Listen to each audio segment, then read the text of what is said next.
poderoso libro de Jeremías. Hay muchas cosas que podemos amar de Jeremías. Una de las verdades que amo mucho de Jeremías, para empezar, es su nombre. El nombre Jeremías significa Jehová ha enviado o enviado de Jehová. También Jehová ha establecido o Jehová se levantará. El nombre de Nehemías tiene mucho que ver con el mensaje de Nehemías. Otra de las cosas que amamos de Jeremías no solamente es su nombre, sino la manera en que Dios llamó a este varón. En el libro de Jeremías, en el capítulo 1, usted con detalle puede notar el llamado bíblico de Jeremías. Hay muchos que pueden estar tras un púlpito usurpando el llamado de nuestro Dios, pero Jeremías es un varón llamado bíblicamente. En su momento Dios lo llamó de la manera bíblica. Dios le llamó y le dio un mensaje y un trabajo bíblico. El hombre va a hacer lo que Dios quiere que haga. El hombre va a decir lo que Dios quiere que diga. El hombre va a estar donde Dios lo va a establecer. ¿Hasta cuándo? Bueno, hasta que Dios lo lleve a su presencia. No hay jubilación en el ministerio. Así que Jeremías ha sido llamado por el Señor. Otra de las verdades que amamos de este varón Jeremías, no solo es su nombre, no solo es su llamado, pero también podemos ver, hermano mío, su ministerio delante de nosotros a través de su palabra. El ministerio de Jeremías cubre aproximadamente entre 40 y 50 años de ministerio. 40 y 50 años de ministerio. El hombre predicó hacia los últimos 5 reyes del pueblo de Dios antes del gran cautiverio y la destrucción de Jerusalén. Él predicó desde los días de Joacín hasta los días de Sedequías. El hombre del Señor tuvo un ministerio fructífero en el sentido de que predicó constantemente la palabra del Señor y fue fiel año tras año, a pesar de los problemas, a pesar de las amenazas, a pesar que el pueblo de Dios no quiere escuchar el mensaje de violencia y destrucción que trae Jeremías. A pesar que el tipo fue apresado, fue encarcelado, fue menospreciado, fue bofeteado, fue avergonzado, el hombre de Dios continuó predicando la palabra del Señor. Amamos el ministerio de Jeremías. Es un hombre que ha sido de gran bendición. Si bien es cierto, es conocido como el profeta llorón por el libro de Lamentaciones, el hombre es mayormente conocido como el profeta de la palabra de Dios. De las 330 y tantas veces que se habla de que vino a mí palabra de Jehová, así dijo Jehová con referente a un hombre en el Antiguo Testamento, más de 150 veces se hace referencia a Jeremías. No hay otro hombre profeta en el Antiguo Testamento con el que se relaciona tanto la palabra de Dios como el varón llamado Jeremías. A lo largo de la Biblia, capítulo tras capítulo, vas a encontrar la expresión vino palabra de Jehová, o la expresión así dijo Jehová. Así que amamos tanto el ministerio de Jeremías. El hombre fue fiel por 50 años. No importa qué rey estaba puesto, él tenía mensaje de Jehová. El ministerio de Jeremías no se basó en el mensaje de su corazón, en buenas ideas, vamos a predicar algo que alivie el problema de la gente. Ellos quieren paz, así que prediquemos paz. No, el mensaje de Jeremías era vino a mí palabra de Jehová, y luego se daba media vuelta y miraba al pueblo y decía así ha dicho Jehová. ¿Qué ministerio el mensaje de Jeremías? Otra de las cosas que amamos de Jeremías, obviamente Dios le usó para mostrarnos este poderoso libro de Jeremías. Y se ubica en un contexto bastante importante. Dios usa a este varón llamado Jeremías para entregar un poderoso mensaje especialmente dirigido a su pueblo. En los días que el libro de Jeremías se está escribiendo y en los días que se está desarrollando todos los acontecimientos del libro de Jeremías, son días muy difíciles para el pueblo de Dios. Probablemente el año 605 antes de Cristo Jesús, Jeremías está allí en el corazón del pueblo, en el corazón de Judá, dentro de las murallas de Jerusalén, predicando delante de los reyes el mensaje de nuestro Dios. Jeremías, al igual que otros profetas contemporáneos de él, tenían un rol específico que cumplir mientras dan el mensaje de parte de nuestro Dios. Este poderoso libro de Jeremías nos muestra la voluntad de Dios para su pueblo. Hay 3 poderosas secciones del libro de Jeremías. Mientras uno estudia puede notar. En la primera sección podemos ver la biografía de este poderoso predicador. En la segunda sección podemos notar los mensajes, hasta 14 mensajes del libro de Jeremías dedicado exclusivamente al pueblo de Judá. En las últimas secciones del libro de Jeremías puede notar el mensaje de Jeremías a todas las naciones. Así que el mensaje se dirige específicamente a los moradores de Judá, dentro de las murallas de Jerusalén, en el corazón mismo del reino de este pueblo. Así que ¿Qué está pasando mientras Jeremías está predicando? ¿Qué está sucediendo mientras Jeremías está predicando a Joacim y a cada uno de los reyes hasta Sedequías? ¿Qué está sucediendo? Muy bien, hermanos míos, ustedes saben que Dios en su gracia introdujo a este pueblo a una tierra que fluye en leche y miel. Dios llamó tiempo atrás desde el libro de Génesis a este hombre llamado Abraham e hizo un poderoso pacto con él, manifestando las cláusulas de este pacto incondicional. Es decir, no dependía del cumplimiento de Abraham o no. Dios prometió sobre sí mismo este pacto, y dentro de las cláusulas prometió que voy a darte una descendencia y tu descendencia va a morar en este lugar. Nuestro Dios fue fiel a las promesas de Abraham. Las promesas las repitió a Isaac, las repitió a Jacob, entendía a José todas estas verdades, y en los días de Moisés el Señor hace claramente visible esta promesa. Dios con gran poder rescata a su pueblo de Egipto de más de 400 años en cautiverio. Y bajo las promesas y el poder del Señor los saca con gran poder, una figura de la redención en Cristo Jesús. Los lleva por el desierto, y aún a pesar de la dureza del pueblo de Dios, por el cual esta primera generación vagó por 40 años en el desierto, Dios finalmente a través de Josué con la segunda generación los introduce a la tierra que fluye en leche y miel. ¿Qué representa para el pueblo de Dios el habitar en esta tierra? ¿Qué representa para Dios que este pueblo habite en esta tierra? ¿Y qué representa para nosotros estos días que el pueblo de Dios haya habitado en estas tierras? No solo el fiel cumplimiento del pacto que Dios dio a Abraham, sino, hermano mío, la trascendencia que vendrá de todo esto. Porque así como Dios prometió a Abraham que te daré una nación y esta nación habitará en este lugar, también Dios prometió que de su simiente nacería un hombre, el Redentor, el Señor, en quien nosotros y todas las gentiles y todas las naciones seríamos benditos. Moisés nos mostró que vendrá un segundo Moisés con el pacto que Dios hizo con el pueblo ahí en el monte Sinaí, y mostró que este segundo Moisés sí sería perfecto, y dio sus leyes y dio sus ordenanzas allá en el monte Sinaí para que este pueblo aprenda, como por ejemplo el libro de Levítico nos va a mostrar, a vivir con un Dios santo, y le dio esta manera de hacer sacrificios, mostrando y apuntando un día al verdadero y perfecto sacrificio que será Cristo Jesús. E hizo un pacto con ellos en el monte Sinaí. Este sí fue un pacto condicional. Les dijo: si ustedes menosprecian esta tierra, en el libro de Deuteronomio, yo los voy a echar. Si ustedes vienen maldades y pecados, yo los voy a echar. Y Dios va a cumplir su promesa en los días de Jeremías. Pero ¿qué representa esta tierra? Una vez que Dios prometió a Abraham, prometió también a Moisés que en este lugar se establecerá este pueblo de Dios. También sabemos que de este lugar, de este pueblo, nacerá el Rey de todos nosotros. Y en los días que hemos visto Navidad, hemos recordado la fiel promesa del Señor en el libro de Mateo, a partir del capítulo 1, la genealogía de Cristo. Pero también hemos visto el nacimiento de Cristo. Él nació en este lugar llamado Belén, dentro de este lugar donde Dios los introdujo. Así que la tierra representa mucho. Algunos están tratando de jugar y buscar significados, que esta tierra representa el cielo. Probablemente sí, en un lugar de reposo, pero en el cielo dudo que tendremos enemigos. Lo que podemos manifestar, que esta tierra en la cual Dios introduce a este pueblo, básicamente está mostrando la intención de Dios de habitar, número uno, con este pueblo. Yo quiero habitar con este pueblo en este lugar. Yo moro en los cielos, descendí al monte Sinaí para mostrarles mi ley. Ahora estoy en el tabernáculo y ahora quiero morar en casa delante de ustedes. El plan del Señor en su gracia es habitar. Por eso dio sus leyes, para que el pueblo sepa cómo vivir con un Dios que es 3 veces santo. Pero la otra verdad, cuando encontramos que este lugar ha sido puesto por el Señor, no solo para que Dios pueda habitar ahí, sino para que Dios también sea glorificado en ese lugar. Había muchas naciones, cada nación con su propio Dios, pero Dios quiere mostrarse que es el Dios de la creación, es el Dios de la restauración, es el verdadero Dios, y Él merece gloria y honra, y se separó una nación para que pueda vivir de esta forma en este lugar. Mi amado hermano, pero también Dios en su gracia no solo quiere morar en este lugar, no solo Dios quiere ser glorificado en este lugar, sino también Dios quiere bendecir a su pueblo en este lugar. La Biblia llamó a esta tierra una tierra que fluye leche y miel. Es una figura para hablar, o una forma de expresar que es una tierra bendecida por el Señor. Es una tierra donde este grupo de hombres entrará y con el poder del Señor conquistar todas estas naciones perversas y gozar de las bendiciones materiales y espirituales de parte de nuestro Dios. Es una tierra que fluye leche y miel.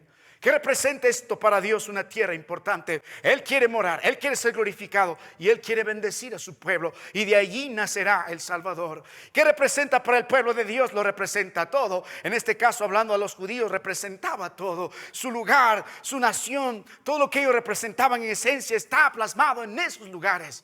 Pero ¿qué representa para nosotros estos días este lugar? La palabra de Dios nos dice en 1 Timoteo 3, en el versículo 15, porque si tardo quiero que sepas cómo debes conducirte. ¿Dónde? En la casa de Dios, que es la iglesia del Dios viviente, columna y baluarte de la verdad. Para nosotros, hermano mío, la gracia del Señor es aún más evidente, porque Dios en su gracia nos rescató de nuestra vana manera de vivir con la sangre preciosa de Cristo Jesús y nos introdujo a este lugar, a este pueblo llamado la iglesia. Y en su gracia ese Dios también tiene el mismo propósito. Él quiere habitar en medio de nosotros. Y es más, Jeremías va a hablar de un nuevo pacto donde consiste que su espíritu no solo esté habitando dentro de un tabernáculo, su gloria, sino que esté habitando en la vida de cada uno de nosotros. Es increíble. Nosotros somos los mayores beneficiarios de la obra redentora de Cristo Jesús, porque ahora su espíritu habita en nosotros y Él espera ser glorificado. Efesios 3:21, que dice: a Él sea la gloria. ¿Dónde? En la iglesia, en este conjunto de creyentes. A Él sea la gloria en la iglesia, pero Él también en su gracia, según 1 de Juan capítulo 5, si lees desde el verso 1 en adelante, Él espera que podamos vivir de acuerdo a esa obra. Todo aquel que es nacido de Dios vence al mundo. Y más abajo va a decir, ¿cuál es esta victoria? Nuestra fe en Él. Y la palabra de Dios nos habla en el libro de Romanos 8 que en Cristo somos más que vencedores. Mi amado hermano, y cuando vemos las escrituras en el Nuevo Testamento, la nueva vida en Cristo predica en este lugar victoria. Victoria es una vida que en la gracia del Señor nos permite ver victoria sobre el pecado, victoria sobre el mundo, victoria sobre Satanás. El libro de Apocalipsis va a predicar grandemente y ellos le han vencido, hablando de Satanás, y ellos le han vencido a través de la palabra, el testimonio, a través que menospreciaron sus vidas hasta la muerte, a través de la sangre del Cordero. Es decir, Dios en su gracia nos ha introducido también a una tierra que fluye leche y miel, que básicamente se caracteriza por una vida en victoria en Cristo Jesús y una total dependencia del Señor, de su gracia, de su perdón, de su providencia. Y el libro de Salmos 16, el salmista, entendiendo todo esto, va a decir: las cuerdas me cayeron en lugares deleitosos, porque nuestra herencia es el Señor. David entendía esto también de una manera perfecta, mirando a Cristo Jesús. Como ya mencioné, David un día decidió: yo quiero hacer casa al Señor, yo quiero hacer casa al Señor, tengo una idea de cómo hacerlo. En aquellos días las naciones y los edificios más grandes que tenían eran puestas para sus dioses. En cualquier nación anterior, en cualquier imperio antiguo, mirando desde los incas, mirando a los aztecas, las grandes construcciones y edificios que tenían eran dedicados a sus dioses. No era nada diferente en esos días también. Cada una de estas naciones poderosas tenían grandes edificaciones a sus dioses. Los egipcios, las pirámides predican mucho acerca de los dioses de Egipto, especialmente del dios más grande de ellos, que es el faraón. Y las construcciones más grandes en Babilonia eran erigidas a sus dioses. Ahora David dice: yo tengo una idea, también quiero una construcción grande para el Señor. Pero Dios luego viene a David y le dice: no se trata a través de Natán que tú me vas a edificar casa a mí. ¿Quién te ha dicho que tú lo vas a hacer? Por si acaso, David, tú no lo vas a hacer, lo va a hacer tu hijo. Pero el punto de esto, hay algo más que un edificio. El punto es que yo te voy a hacer casa a ti. David entendía que su herencia, la palabra casa y es linaje, es el Señor Jesucristo. Es la vida en la que Dios nos va a introducir, porque de David va a nacer el rey que será Cristo Jesús. Cuando miramos la tierra que fluye leche y miel en nuestros días, miramos una nueva vida en Cristo Jesús, una vida en victoria, donde la gloria de Dios está sobre nosotros, donde Dios quiere morar entre nosotros y donde somos bendecidos por Él, viviendo en victoria delante del mundo y gozando de cada bien que Dios quiere darnos, porque estamos dentro de la herencia de nuestro Dios. El edificio que Dios nos está dando nada más representa la gracia de Dios sobre cada uno de nosotros, pero es algo material. De nada servirá tener el edificio listo, hecho, con todos los acabados, si la vida de la iglesia, que somos cada uno de nosotros, está destruida por el pecado, está manchada por la inmundicia, está en total debilidad, porque las familias no están siendo cimentadas en la palabra de nuestro Dios. No serviría de nada. Vendríamos a ser como los sepulcros blanqueados del que habló Cristo Jesús, mirando la vida religiosa de los fariseos. Llegaríamos a ser nada más hombres de pura apariencia de piedad, pero por dentro viviríamos en todo tipo de rapiña. Mi amado hermano, el punto no es ese. El punto es vivir la vida vida que Dios quiere darnos en Cristo Jesús. El punto es caminar tras esa senda estrecha. El punto es vivir mostrando frutos dignos de arrepentimiento. El punto es vivir en victoria. Un hogar donde hay paz, un hogar donde hay amor, un hogar donde hay verdad. Un varón que ama a su mujer, una mujer que respeta a sus hijos, un grupo de hijos que obedecen a sus padres y que viven para la gloria y honra de Cristo Jesús. Un hogar donde dice: para mí en primer lugar el vivir es Cristo y el morir es ganancia. Otro hogar donde dice: más buscar primeramente el reino de Dios y su justicia, y lo demás será añadido. Ese es el punto, una vida en Cristo. Y un día, hermano mío, Dios nos dará lugar también. Ya nos prometió en las moradas eternas. Oh, hermano mío, os haré morar en este lugar. Así que cuando volvemos al libro de Jeremías, amamos por muchas razones a Jeremías, pero especialmente por el mensaje, pero especialmente por la promesa. En el libro de Jeremías, en el capítulo 7, en el versículo 3, la palabra de Dios hace recordar a este pueblo que os hará morar en este lugar. Os haré morar en este lugar, esta tierra que fluye leche y miel. Y lo vuelve a repetir en el versículo 7: os haré morar en este lugar. Mientras el varón Jeremías está predicando la palabra de Dios, casi con los mismos mensajes va a poder encontrar a Daniel predicando en el cautiverio, en este caso en el seno de Babilonia. Puede encontrar paralelamente al varón llamado Ezequiel predicando en el seno de los cautivos, allá cerca al río Quebar. Puede ver a otros varones como Abdías que predicarán después, pero cada uno con el mismo mensaje. Sí, se dirigen algunos a diferentes perspectivas sobre el pueblo, a otros como Daniel en el futuro, otros como Ezequiel en el retorno y la gloria de Dios futura. Pero Jeremías hace el énfasis en la situación actual del pueblo y lo que está por venir. Cuando Dios dice: os haré morar en este lugar, usted tiene que notar el contexto de esta promesa. Os haré morar en este lugar. Los días en el pueblo de Dios han pasado y ha ido de mal en peor. En el día de los jueces, la degeneración del pueblo ha sido realmente vergonzoso. Han ido de mal en peor. Cuando quitas al rey de tu vida y al rey y su palabra de tus corazones, solo espera lo peor en las familias: pecado, aberración, indiferencia, idolatría. Y ahora los reyes no están haciendo su parte. El Dios tuvo que dividir a su pueblo en dos: el reino norteño de Israel y el reino sureño de Judá. Tanto el reino norteño como el reino sureño fracasaron. Cada uno de los reyes fracasaron. Pocos puedes contar con la mano que fueron fieles al Señor. Y cuando llegas a estos días, el reino norteño de Israel ya no existe. Ha sido llevado por el imperio de Asiria y ha sido desapareció del mapa. En lugar de ellos hay otros tipos de habitantes. De ahí vienen los samaritanos, y hay una mezcla de religión, una mezcla de razas. Y Dios sacó y quitó de su pueblo Israel. Jeremías está diciendo al pueblo: ustedes no aprenden, porque estaba hablando al otro reino, a la otra porción que queda, al reino de Judá, probablemente los levitas y algunos de Benjamín con ellos. Pero la palabra de Dios nos va a mostrar que este pueblo también será destruido. Después de todo este tiempo de monarquía, el pueblo de Dios no se arrepintió. Los reyes no se arrepintieron. Los nobles no se arrepintieron. El libro de Lamentaciones nos muestra las graves maldades, y el libro de Jeremías también, por las cuales el pueblo del Señor colmó la paciencia de Dios. Y así como Dios introdujo a este pueblo que fluye en leche y miel y los puso y estableció su gloria, estableció su tabernáculo, Él también está prometiendo a través del libro de Jeremías. Lo prometió antes a través de Isaías, y lo prometió con Moisés, y lo prometió con Josué en los pactos que hizo, que el día que menospreciara a este pueblo la palabra de Dios y se fueran tras los dioses, Dios los iba a quitar. Así como los introdujo, también los puede quitar. Y en los días de Jeremías, hermano mío, la ira de Dios está inminente. De aquí a algunos años finalmente llegará por tercera vez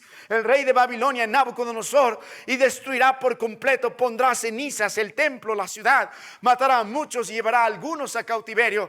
La tragedia después es grande. El libro de Lamentaciones describe claramente el dolor, la angustia, la amargura, la pobreza, la miseria que el pueblo de Dios tendrá. No solo hay pobreza, no solo hay miseria, hay vergüenza. Hay cosas tan aberrantes como madres comiendo a sus hijos, como jóvenes perdiendo su vida en el campo de batalla de una manera tan vergonzosa, en esclavitud. Hermano, esta situación, ese cuadro era realmente sorprendente. Era la desgracia misma.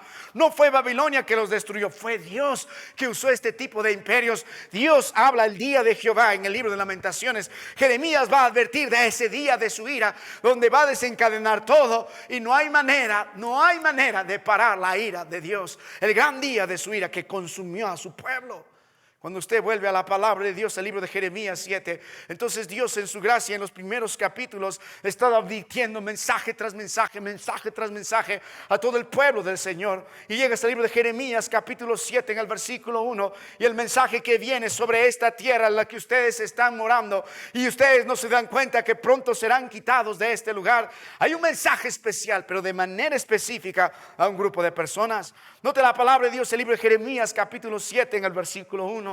La palabra de Dios dice: palabra de Jehová que vino a Jeremías diciendo. Note la Biblia: ponte a la puerta de la casa de Jehová y proclama allí esta palabra y di: oíd palabra de Jehová, todo Judá, los que entráis por estas puertas para adorar a Jehová. Mi amado hermano, el mensaje es bastante claro, porque si usted nota la palabra de nuestro Dios, en primer lugar, hacia quienes está dirigido este mensaje. La ira de Dios es inminente, el juicio de Dios es inminente, pero Dios hace una pausa y en su gracia quiere que el pueblo pueda reflexionar. Y la palabra de Dios nos dice que Jeremías se ubica en la puerta a la casa de Jehová, un lugar bastante conocido, un lugar bastante transitado. El pueblo por costumbre llegaba a presentar sus ofrendas, sus sacrificios, llegaban de todas partes a las fiestas solemnes y pasaban por una de las puertas principales, probablemente hablando de las puertas de las mujeres. Si usted ve un poco el tabernáculo, especialmente el edificio que construyó Salomón, podrá entender un poco eso,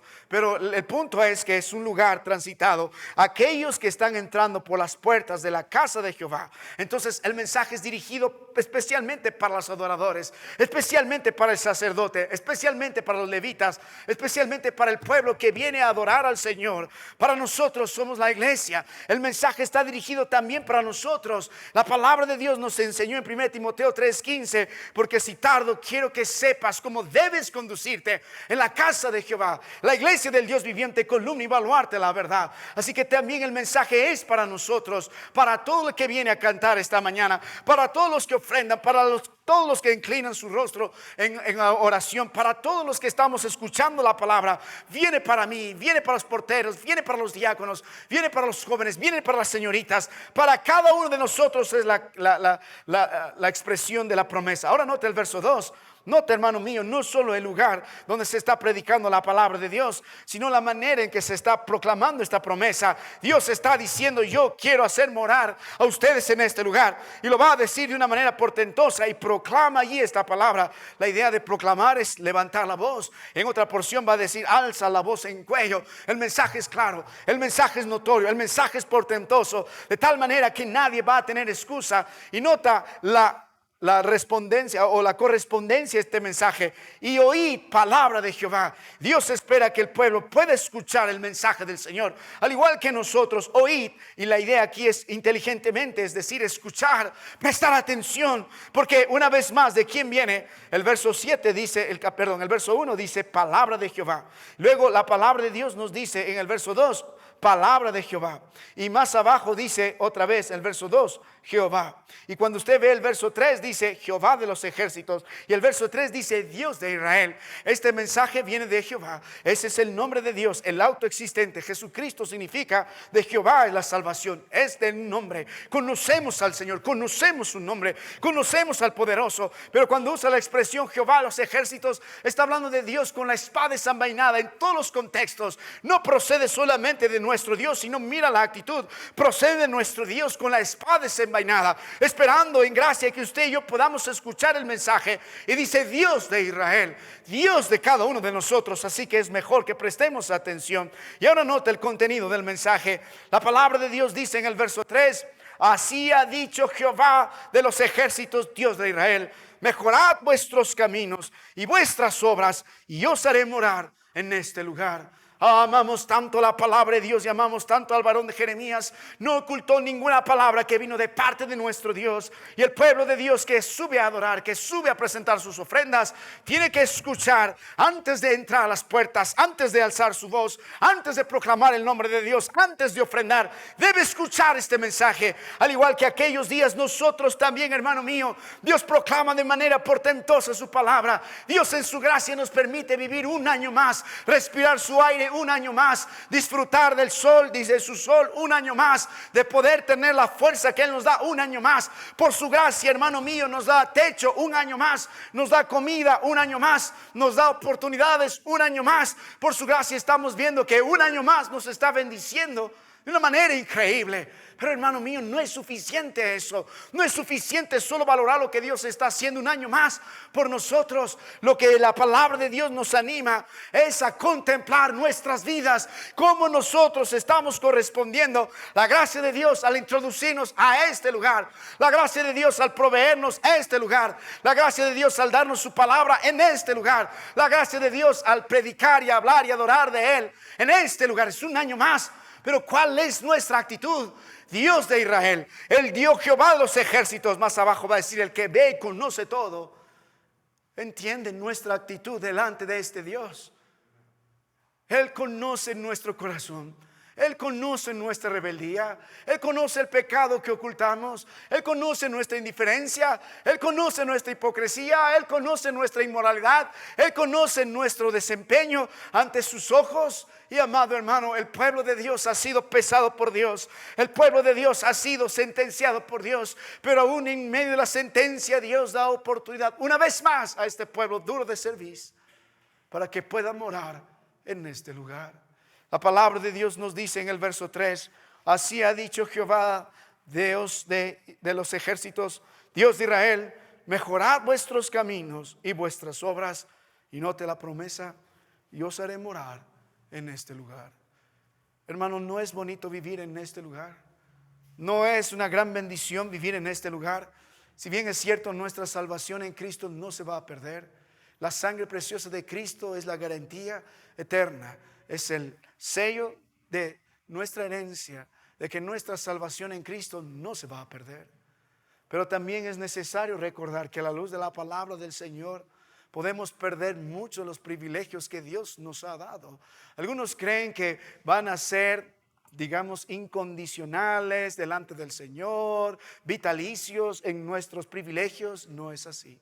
Si usted mira la palabra de Dios en el Nuevo Testamento, usted puede mirar el libro de Hechos capítulo 5, y Dios quitó del seno de la iglesia una familia que trataba de adorar a Dios, pero también a sus dioses, menospreciando a Dios y entregando solo una parte. Se llamaban Ananías y Zafira. Si usted no cree eso, si va al libro de 1 Corintios, el capítulo 5 y los últimos versículos, Dios dijo: no os juntéis con cualquiera que llamándose hermano fuere.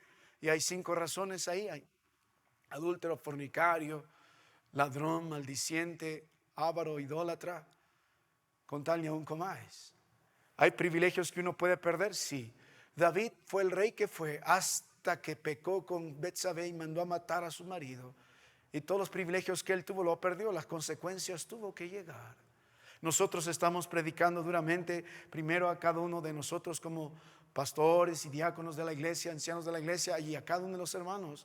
Dios nos ha llamado a vivir de una forma irreprensible a nosotros y nuestra familia. Dios ha llamado a cada uno de los líderes de esta iglesia a ser ejemplos en amor, en santidad, en fidelidad al Señor, en piedad, en justicia.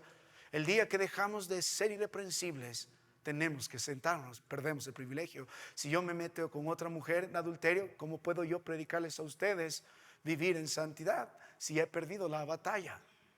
Por eso, hermano mío, usted puede perder estos privilegios. La paga del pecado sigue siendo una verdad, la muerte. Si bien es cierto, ya Dios nos salvó de la condenación eterna, pero quiere que podamos vivir en gozo, en paz. Pero puede perder esos privilegios. Dios nunca va a bendecir el pecado. Y si él constantemente está viviendo delante del Señor, morando en la gracia del Señor supuestamente, pero su vida no evidencia un arrepentimiento constante, no evidencia un crecimiento en el Señor, es probable que siga muerto en delitos y pecados. Y Dios va a proclamar, como va a proclamar más adelante: los quitaré de este lugar. Mi amado hermano, Dios espera que cada uno de nosotros como creyentes aprendamos a vivir delante de Él en este lugar. Porque citarlo, quiero que sepas cómo debes conducirte en la casa de Dios.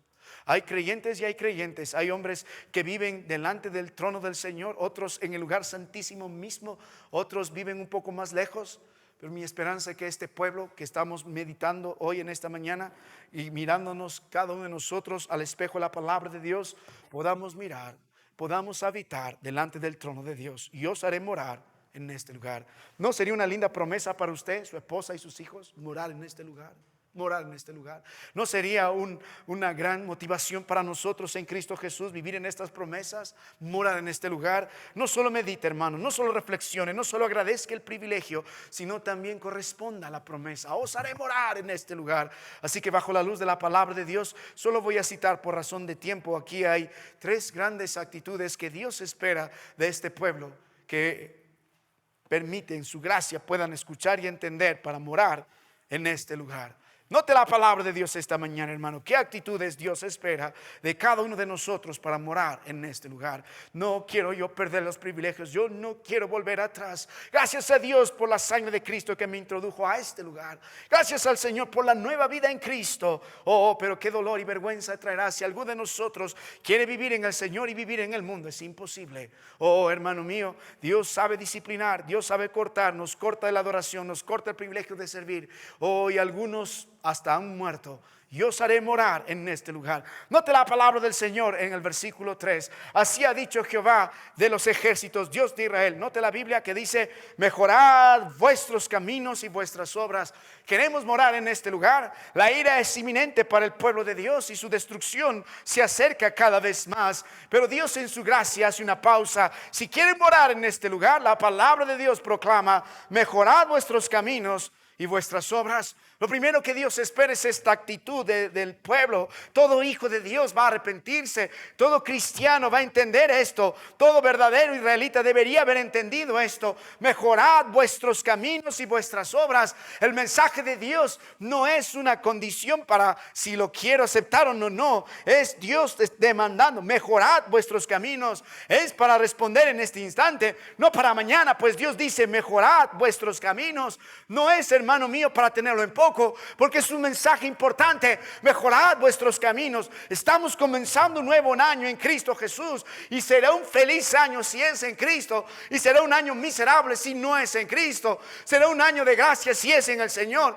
y será un año de maldición si no es en el Señor. Si Dios no edifica la casa, en vano trabajan los que edifican. El Salmo 127:1.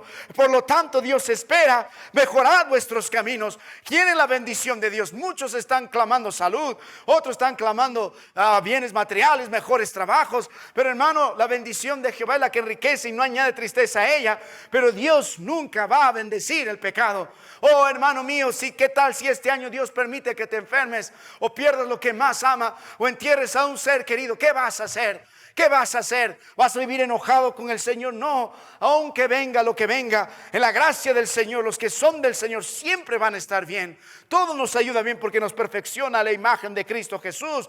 Por eso Dios dice: mejorad vuestro camino. No es una bendición tener paz en la aflicción, tener gozo en medio de la angustia, tener esperanza en medio de las tinieblas, tener luz en medio de cada confusión. No es una gran bendición poder llegar a casa y tener una esposa amante de su esposo, un esposo amante de su mujer, hijos creciendo en el amor del Señor. No es una gran bendición. Por eso el Señor dice: ¿quieres morar en este lugar? Entonces Dios dice: mejorad vuestros caminos y vuestras obras. Pero ¿qué significa mejorar? No solamente es hacer mejor las cosas, más bien esta palabra está predicando arrepentimiento. Lo que esta palabra está diciendo en otra cosa es: tienes que quitar lo que está mal en tu vida. Dios miró la vida de estos hombres y miró el pecado de estos hombres. Mire la palabra de Dios en el verso 4. No fiéis en palabras de mentira diciendo: templo de Jehová, templo de Jehová. Mire la palabra de Dios. Tiene una vana confianza este pueblo. Note el verso 5. Si mejorareis cumplidamente vuestros caminos y vuestras obras, y con verdad hiciereis justicia entre el hombre y su prójimo, y no oprimieres al extranjero, al huérfano y a las viudas, ni en este lugar derramaréis la sangre inocente, ni anduvieres en pos de los dioses ajenos para mal vuestro, os haré morar en este lugar, en la tierra que di a vuestros padres para siempre. Verso 8, aquí vosotros confiáis en palabras de mentira. Dice que no aprovechan, hurtando, matando, adulterando, y jurando en falso, e incensando a Baal, y andando tras los dioses extraños que no conocéis, vendréis y os pondréis delante de mí en esta casa sobre la cual es invocado mi nombre, y diréis: librados somos para seguir haciendo todas estas abominaciones. Verso 11: es cueva de ladrones delante de vuestros ojos esta casa sobre la cual es invocado mi nombre. He aquí que también yo lo veo, dice Jehová. Dios mira a los adoradores, Dios mira a los que presentan los sacrificios, Dios mira a los cantores, Dios mira a los que se acercan a su altar en esta casa del Señor, y está predicando un mensaje: yo quiero que moren en este lugar, pero así no van a morar en este lugar. Si ustedes no se arrepienten de sus pecados, no van a morar en este lugar. Y cada uno de estos pecados tiene que ver con los pecados personales del pueblo, con los pecados con el prójimo y con los pecados con el Señor. Y Dios está mirando el corazón del pueblo y se está diciendo: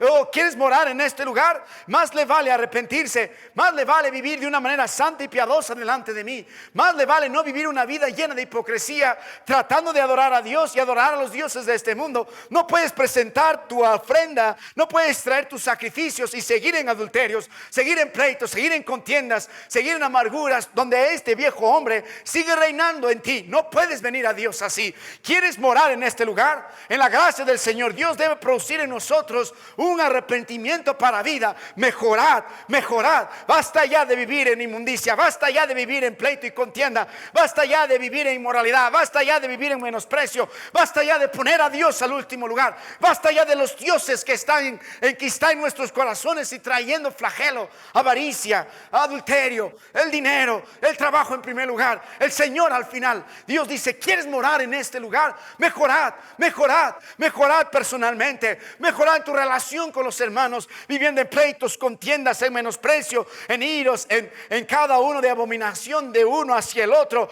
Oh, ¿hasta cuándo viviréis así? Dice el Señor: mejorad. ¿Quieres vivir en este lugar? Mejorad en tu adoración con el Señor. La casa de Dios es la casa de Dios. Cristo dijo, el Antiguo Testamento dijo, es la casa de oración. ¿Por qué? Porque aquí se le da la gloria a Dios, porque aquí invocamos el nombre de Dios. No es cueva de adúlteros, no es cueva de fornicarios, no es cueva de mentirosos, no es cueva de ladrones, no es cueva de pegalones, no es cueva de maldicientes. Es la casa de Dios, es columna de baluarte, ¿verdad? Es la iglesia del Dios viviente. Él merece gloria y Él merece honra. Tú y yo hemos sido introducidos en este lugar por la pura gracia. Si Dios nos hubiese dado lo que merecíamos, deberías estar en el infierno por tu rebeldía. Pero la gracia de Dios nos presta una vez más la vida para mejorar.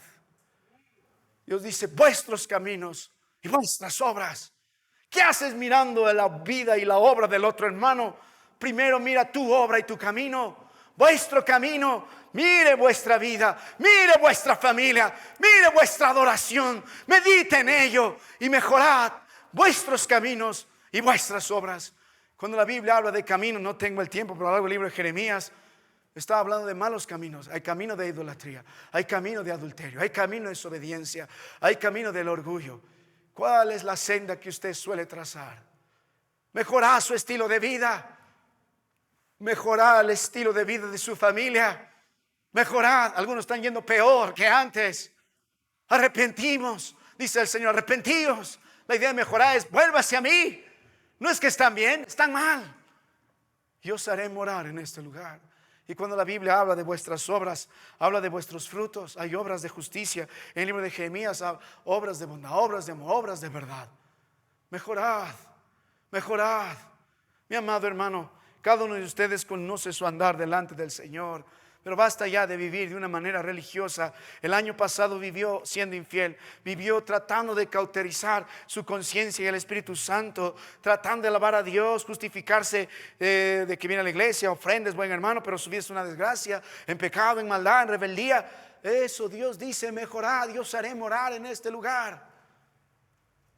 Mi amado hermano, no me mire a mí, mire al Señor. Yo no dije mejorad. Así dice Jehová: mejorad. ¿Puede predicar usted, padre, familia, a su esposa? Esposa, mejorad. Hijos, mejorad. Al mirar el camino en rebeldía, en sensualidad de sus hijos, no puede predicar. Mejorad. Al mirar el desenfreno de su familia, no puede predicar. Mejorad. Hermanos míos, hay padres que necesitan ser reprendidos. Hijos, si miran a sus padres en infidelidad, miren a sus padres engañándolos para apartarlos de los caminos del Señor, miren a sus padres justificando su vida perversa. Dije, Padre mío, mejorad. Mejorad. No puedes venir a alabar a Dios y con esa misma boca insultar a mamá. Papá, mejorad. Mire a su madre, mami, no, así no, mamá. No gritando, no en enojos, no en rebeldía. Mejorad, mamá. Si no hay papá y mamá que enseñen a su familia a mejorar, ustedes lamentablemente, hijos, tendrán que hacerlo. Mejorad. Pastor de la primera iglesia bautista, mejorad. Diáconos, mejorad. Hermanos, mejorad. Y os haré morar en este lugar, vuestras obras y vuestros caminos. Ahora, en segundo lugar, note la otra actitud que Dios espera. Note la palabra de Dios, verso 4. Dice, no fiéis en palabras de mentira. Ahora nota más abajo, hermano mío, la palabra de Dios en el verso 8. Y he aquí vosotros confiáis en palabras de mentira que no aprovechan. En primer lugar, ¿quieres habitar en este lugar? Dios dice, mejorad delante de Dios. ¿Quiere habitar en este lugar? Ahora lo que Dios va a demandar es abandonar el pecado delante de Dios. Y básicamente, ¿qué consiste este pecado? Es una vida de religión. Porque el verso 4 Dios dice, no fiéis en palabras de mentira. Lo que este pueblo, los adoradores, los cantores, los que presentan los sacrificios, los levitas, los sacerdotes, los profetas, los malos profetas que están aquí, tienen religión. ¿Por qué? Su confianza es vana. Dos veces, no fiéis en palabras de mentira. Y el verso que hemos leído, el verso 8, he aquí vosotros confiáis en palabras de mentira. ¿En qué consistía el pecado del pueblo? Por el cual Dios los va a erradicar y va a decir, no pueden ustedes vivir así y disfrutar de mi bendición. No pueden. Mientras ustedes no se arrepienten de sus pecados, no pueden mejorar. Mientras sus caminos no son buenos, mientras sus obras no son buenas, porque esto es fruto del Espíritu Santo, es fruto de la obra de gracia. Todo creyente anda en la senda estrecha, todo creyente vive haciendo obras delante del Señor justas. No somos salvos por obras, somos salvos por la gracia, pero la gracia que está en nosotros se manifiesta en que andamos en nueva vida y tenemos frutos nuevos, dignos de arrepentimiento, frutos del Espíritu, no frutos de la carne. Nuestro camino es Cristo, nuestra senda es la estrecha, nuestra senda es de justicia, nuestra senda es de verdad. Aunque pecamos, nos arrepentimos, pero vamos en pos del Señor. Pero mi amado hermano, el problema del pueblo aún es más grave. No solo no quieren arrepentirse, sino que han reemplazado al Señor y su adoración al Señor por una religión falsa. Mira cuál es el objeto de verdaderamente su adoración: palabras de mentira. El verso 8 también dice palabras de mentira. ¿Y en qué consiste esta palabra de mentira? El verso 4 dice, templo de Jehová es este, templo de Jehová es este. Mirando la construcción inmensa que tenían, las piedras que tenían, las decoraciones que tenían, los años que tenía, los siglos que tenía ese templo. ¿Cómo Dios va a destruir su templo? ¿Cómo Dios nos va a sacar de este lugar? Tomando el templo de Dios más como una cábala que cualquier otra cosa. Oh, hermano mío, hay algo más grande que el templo material. Hay algo más grande que las cosas visibles que podemos hacer delante del Señor. Hay algo más grande que mi apariencia. Hay algo más grande en lo que la vana confianza yo pueda tener. Y no se trata de lo material, no se trata de mí, se trata de vivir directamente delante de Dios en gloria y en verdad. Mi amado hermano, nuestra confianza no debe estar en nosotros, no debe estar en lo material. Nuestra confianza debe estar en el Señor. Ellos tenían esta vana confianza de que porque esto es el templo de Dios, Dios no nos va a sacar. Igual Dios lo sacó y destruyó ese templo, porque Él es más grande que algo material. Si Él tiene que escoger entre nosotros y su gloria, ya escogió. Si tiene que escoger entre su santidad y nosotros, ya escogió. Ninguno de nosotros es engreído delante de los ojos de Dios. Dios no tiene hijos predilectos. Cada uno de nosotros somos medidos con la misma vara de justicia de nuestro Dios. Ninguno de ustedes es la excepción. No importa quién sea usted, cuánto tiempo está usted, si su confianza es vana, confiando en su puesto, confiando en lo que tiene, confiando en la bendición que tenemos material, pero viviendo de una manera impía, apartada del Señor, su confianza es vana. Está puesto en lo externo. Es lo que hace la religión. Muchos creen que van al cielo porque soy bendecido por el Señor. Solo lo material es mentira. Esa no es la teología que Dios nos enseña cuando hablamos acerca de la salvación en Él. Si tenemos bendición material, gloria a Dios. Si no tenemos, gloria a Dios. El punto es que Dios promete sustento y abrigo en Mateo 6:33. Y si tenemos eso, según Santiago, somos ricos. Y el que es fiel en lo poco, en lo mucho lo será. Estamos hablando de los hermanos que son de gran bendición para esta iglesia. Y tenemos un hermano Paul Schwenke. Qué bendición, es un predicador de la palabra de Dios. Ama, por si acaso hoy mandó saludos. Pero tenemos también el ejemplo de su otro hermano, David Schwenke. Mientras uno es poderoso en la palabra de Dios, el otro es poderoso en generosidad. Casi de un solo hermano llegó la ofrenda para esta construcción.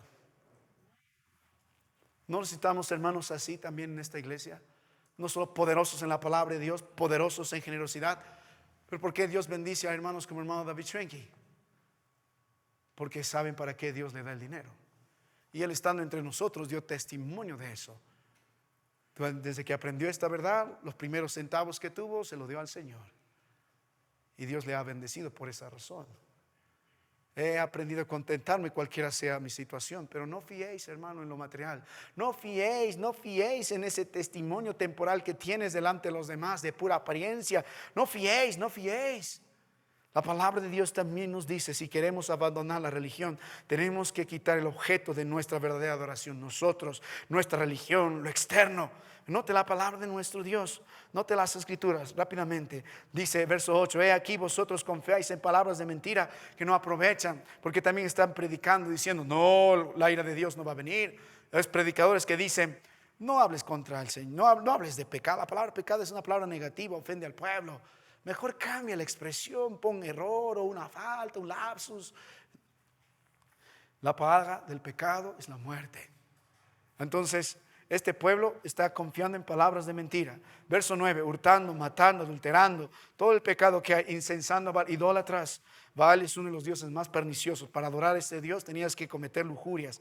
Y cuando ves a otros dioses extraños como Moloch, sus hijos todavía estaban pasando por fuego en estos días que Jeremías está predicando.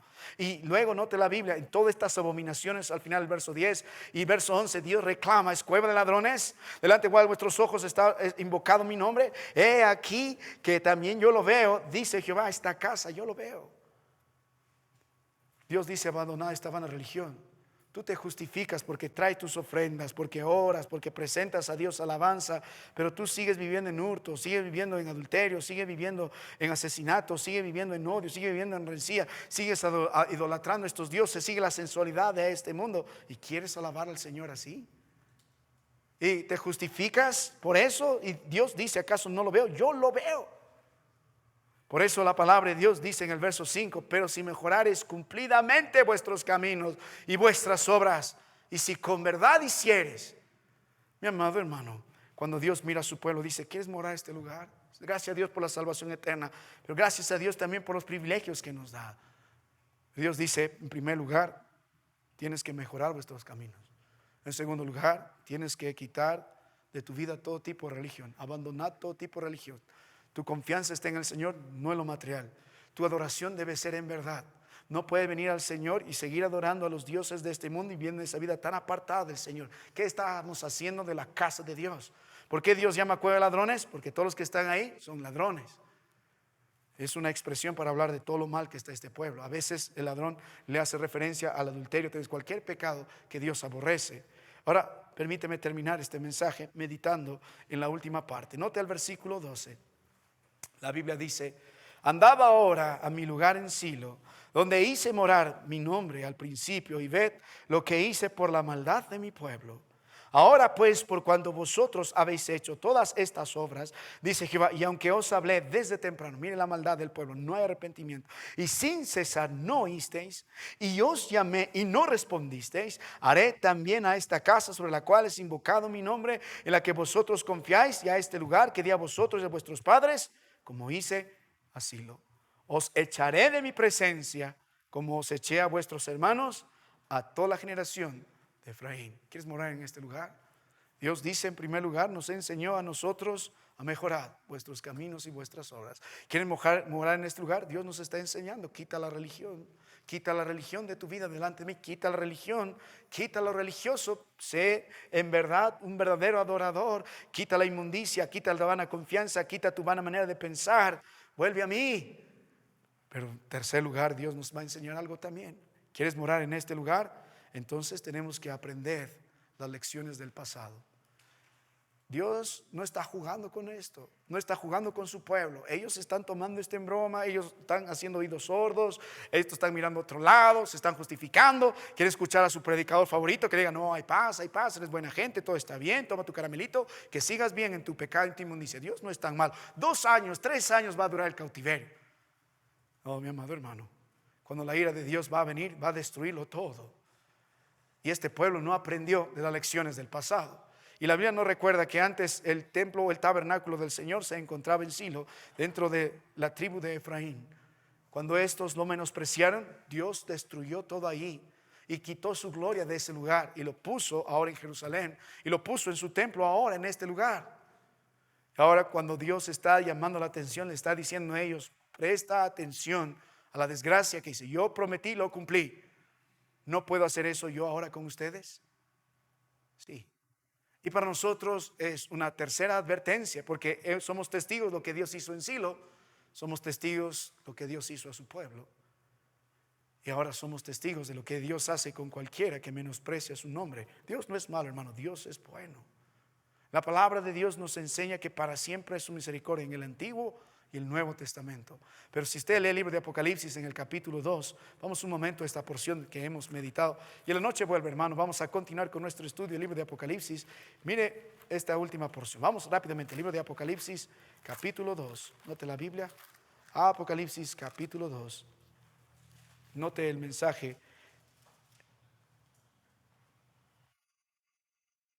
Verso 5. Dice: recuerda por tanto de dónde has caído. Apocalipsis 5. ¿Qué dice?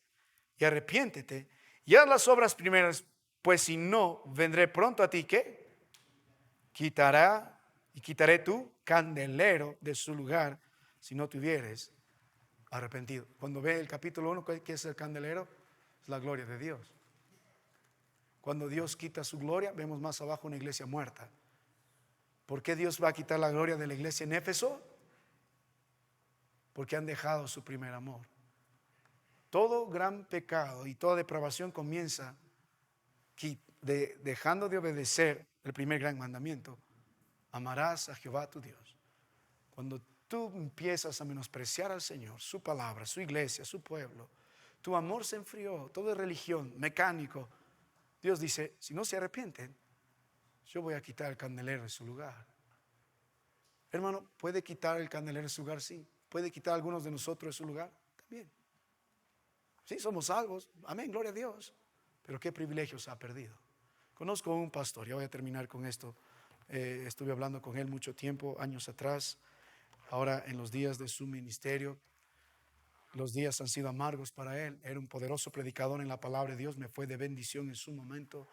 Pero pronto sus días de la batalla fueron perdiendo. Sus hijos empezaron en inmundicia, fornicaciones, él no los supo parar. Luego con el tiempo él se apartó, se fue con otra mujer y ahora perdió el privilegio de predicar. Sí, él cree que es salvo por la gracia de Dios, pero cuando viene a la iglesia no es nada lo que fue el varón antes. Quitaron el candelero de su lugar. No podemos aprender las advertencias del Señor. ¿Quiere morar en este lugar? ¿Quiere morar en este lugar? Dios nos dice entonces: mejorad vuestros caminos. Entonces Dios dice: abandonad vuestra religión. Y entonces Dios nos dice: aprende de las lecciones del pasado. Mi ira ha sido real, mi promesa. No juegues con él. No tengo engreídos. Si tengo que escoger entre ustedes y mi nombre, yo ya escogí. Hermanos, Dios no es malo, Dios es bueno. Para siempre su misericordia. Cristo Jesús, a pesar de nuestra infidelidad, Él ha sido fiel. Nos ha dado una tierra y es la herencia en la que el Señor nos ha dado, donde podemos gozar, y nos ha prometido una heredad eterna. Y mi amado hermano, lo mínimo que podemos hacer en la gracia del Señor, en la fortaleza del Señor, en la ayuda del poder de su palabra: mejorad vuestros caminos. Quitemos todo tipo de religión y aprendamos las lecciones del pasado. Están a tiempo. Veo un grupo de jóvenes y señoritas muy a tiempo, pero de repente algunos se están apartando del Señor y van a llegar a vivir y a morar peor que sus padres. Mejorad vuestros caminos, jóvenes, señoritas. Mejorad, hermanos, vuestros caminos. Este año podamos mejorar. Ahí os haré morar en este lugar. Vamos a terminar en oración. Voy a invitar a los varones que quieran pasar aquí adelante. Hemos terminado unos minutos antes. Que, hermanos, que no sea una cuestión de religiosa de pasar y hemos pasado la otra vez. los que honestamente hacen el compromiso con el Señor de vivir como Él espera en este lugar. Es un nuevo año, hermano. Gracias a Dios por el lugar que nos da, pero yo estoy dispuesto a vivir como la palabra lo demanda. ¿Habrá alguien más, los varones que quieran